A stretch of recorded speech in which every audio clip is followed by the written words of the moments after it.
degenerate orbitals are properly included into the active space. Yeah, unless you break many bonds at the same time. Yeah, it's not what we usually do. If you break one bond at a time, you don't need that much of yeah.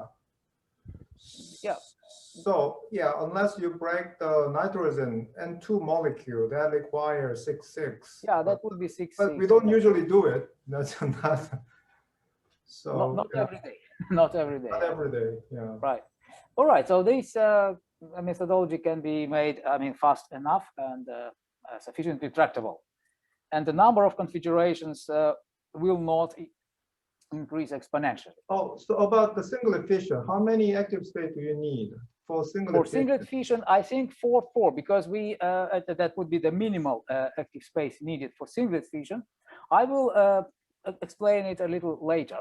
Okay, so go ahead. I will describe singlet fission in. Let's speed it up. Right. So, I will now describe application of the REKS methodology to excited states and to non-adiabatic dynamics. And first, I briefly outline what the ultimate purpose of the implementation is of the REKS methodology for the excited states.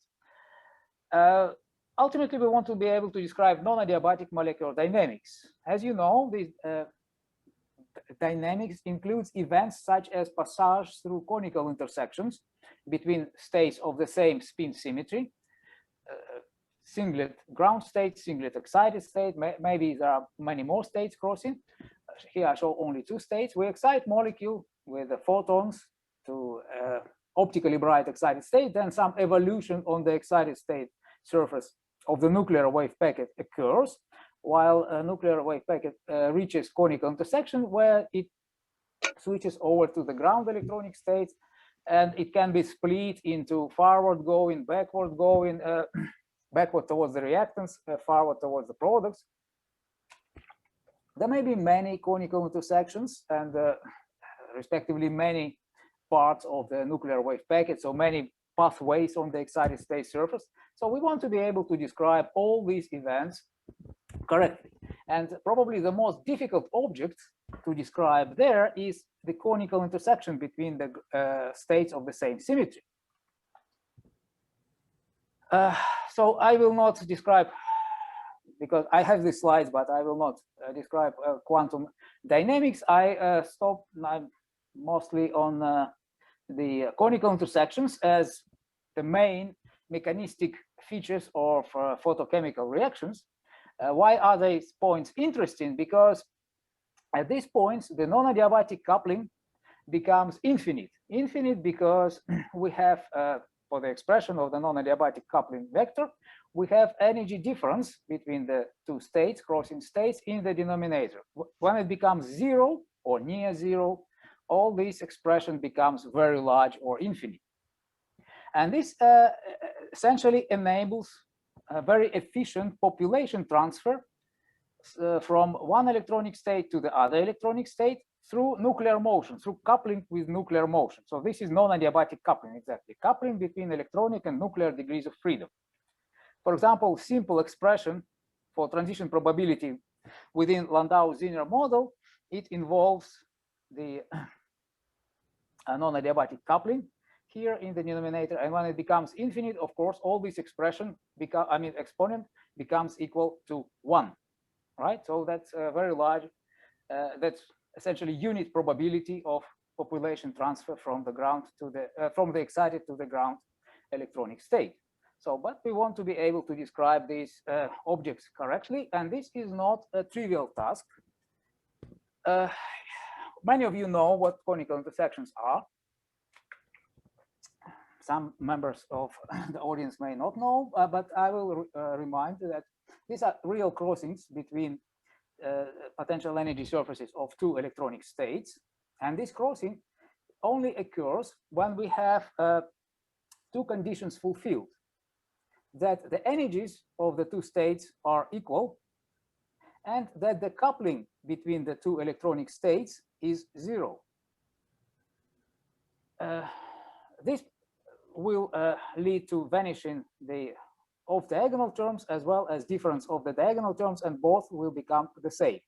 If we have equal energies but non-zero coupling between the electronic states, then we will have avoided crossing rather than conical intersection, right? That's the difference.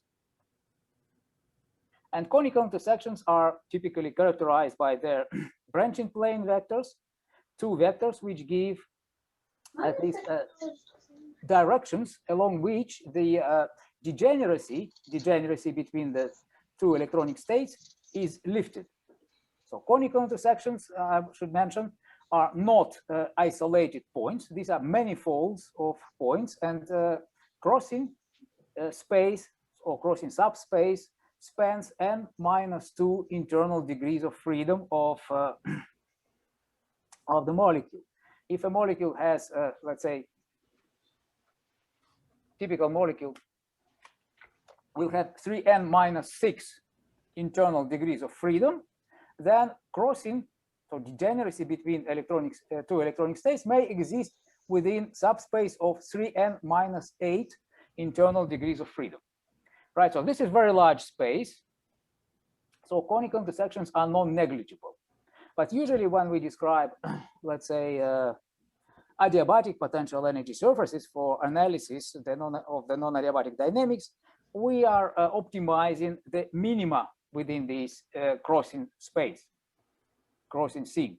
And as I mentioned, not all theoretical methods can properly describe conical intersections. Some methods, such as multi-reference methodologies, MS-CAS-PT2, XMS, CAS-PT2, even CAS-SCF, can describe them correctly. Other methods, such as linear response TD-DFT or CI singles, or many other single reference response methodologies, they do not describe correctly, and they produce linear rather than conical intersection between the two states. And this means that dimensionality of the crossing space is wrong. So here we have n-2 degrees of freedom in intramolecular degrees of freedom, and there in the wrong case we have n-1. So this is larger dimension of the crossing space, and therefore the description of the dynamics with these methodologies will probably be incorrect. Here I don't mention spin flip methodologies such as spin flip TD-DFT or MRSF. This will be covered later. Here is some sort of summary of what methods can correctly produce the topology and the topography of the potential energy surfaces. So as I mentioned, CAS-SCF based methodologies, multi-state methodologies, they produce correct topology of conical intersections. And in principle, they can be used for the non-adiabatic dynamics. However, as people used to say, your mileage may vary, because many of these methods, such as CAS-SCF, they don't include dynamic correlation, which is very important for describing the shape of the potential energy surfaces or topography of these surfaces. So it's probably not, none of these methodologies is totally satisfactory. Only full CI is totally satisfactory methodologies. However, it's not affordable generally to perform full CI calculations. Single state methods, even CAS-SCF, CAS-PT2, single state, not multi-state, they are inappropriate for non-adiabatic dynamics because they don't produce correct topology of conical intersections. The same do linear response methodologies such as linear response TD-DFT, ADC, so algebraic diagrammatic construction, and a couple cluster methods of for excited states, UMCC methodologies. They don't generally produce correct topology of conical intersections, especially with the ground electronic states. Okay, so then now I switch to density functional theory. So DFT first was formulated for the ground electronic states only. You remember that Hohenberg-Kohn theorem are the basis for the for DFT, for density functional theory, which is typically applied using the Kohn-Sham idea about projecting the interacting system onto non-interacting system. And as this is ground state methodology, the excited states typically can be accessed from the response of the ground electronic states to time-dependent perturbation, which leads to time-dependent density functional theory. Probably will not describe the formalism in total, but the disadvantages of standard linear response TD-DFT are the following. So it can cover only limited class of excitations, because response of the density typically involves 1 electron transitions and not 2 or 3 electron transitions. Then it can only cover single excitations. There is no coupling between the ground electronic state and excited electronic states, which are obtained as response states from the ground electronic state. So therefore, it cannot correctly describe avoided crossings, neither conical intersections. And also, sometimes it provides for insufficient orbital relaxation, so which leads to poor description of some states, such as charge transfer excitations. And besides that, because it is based on single reference typical Kohn-Sham implementation of DFT, it provides poor excitations for strongly correlated molecules. For example, if you want to describe excitations of a molecule with dissociating bond, standard linear response TD-DFT will do quite poor job. Ensemble DFT can cure many of these deficiencies of the standard Kohn-Sham DFT, because it can include ground and excited states on the same at the same level of description, so at the variational level of description. It introduces multi-reference effects through fractional orbital occupations, and it can produce, well, either excited states from this ensemble formalism can be obtained either from response of the ensemble state. This method I did not try yet, or from the variational energy differences, because both ground and excited states can be variationally optimized within ensemble DFT, so ensemble of ground and excited states. And therefore, this methodology can produce correct conical intersections and also can describe multiple excitations, which are missing in the standard formulation of Kohn-Sham DFT and TD-DFT. All right, here I try to present, say, variational principle, specifically focusing on the excited states. As you know, in the when we apply variational principle to obtain estimates for the lowest energy, we optimize so-called Rayleigh quotient, so expectation value of the Hamiltonian operator with trial wave function divided by the normalization integral of the trial wave function, and we optimize this expression with respect to some parameters, internal parameters of this wave function. There may be many, maybe various, such as orbital coefficients. In the end, we hope to achieve some energy which will always be above the exact energy, right? It is easy to show that the energy obtained by minimization of this expression will be always above the exact energy. And if we have sufficiently flexible wave function which can approach the exact wave function accurately, then we will have almost exact lowest energy. But this argumentation applies only to the lowest solution of the Schrödinger equation. If we want to apply it to excited state, we need to guarantee that our trial wave function for the excited state, this θ1 wave function, is orthogonal to the ground state wave function, and also to all other wave functions below this one.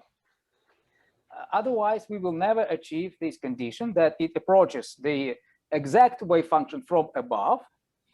And we may, most likely, if we abandon this condition, orthogonality constraint, we will end up with the ground state energy. So to know excited state energy, we need to know, this statement tells us that we need to know also the ground state energy and all other energies of all other states below it. Therefore, for the individual excited state, we cannot apply variational principle, and we cannot prove Hohenberg-Kohn theorem for individual excited state, because Hohenberg-Kohn theorem was proved with the application of a variational principle, so that if the variational principle does not apply to an individual excited state, then we will not have Hohenberg-Kohn theorem for the individual excited state. All right. Well, in linear response to DFT, I will not describe it. It applies basically Heisenberg equations of motion in the frequency domain, but which leads ultimately to a set of equations for the excitation and de-excitation amplitudes and also respective excitation, de-excitation energies. Right. I may only mention that in the, say, matrix of orbital Hessian matrix, the energy difference gives you so-called fundamental gap. I mean, the energy difference between the orbitals. So if we take HOMO and LUMO, energy difference, this will be fundamental gap. So the energy required to create electron-hole pair, and this energy is corrected for the electron-hole interaction. So attraction, because electrons and holes are oppositely charged quasi-particles in this description, and they attract each other, and therefore this energy gap needs to be corrected for this attraction. Right. This is very nice formalism, except one thing, that it does not produce correct crossings between the ground and excited states. Ground state is reference state, and it is entirely uncoupled from the response states by virtue of the brilliance theorem, of course. So that therefore linear response to DFT should lead to Ron dynamics. Besides that, I've mentioned this before, that the linear response to DFT, because it's based on the Kohn-Sham ground state, it cannot describe excited states of molecules with dissociating bonds. As an example, I can show hydrogen molecule, dissociating hydrogen molecule. So there we have sigma G, sigma E orbital. That's normal minimal basis description. In the ground electronic state, sigma G is doubly occupied, and we want to know what will be singly excited state from this state, from the ground electronic state. If we apply TD-DFT, we will see that in the limit of dissociating bond, fully dissociated bond, the two energies, these dashed curves given by TD-DFT, ground state, excited state, they converge to the same limit. And this fact was observed quite a long time ago, and this was interpreted as failure of TD-DFT, because single determinant description cannot provide correct dissociation limit even for simplest molecule. At the same time, REKS methodology, which I will describe a little later, is capable of perfectly describing the ground electronic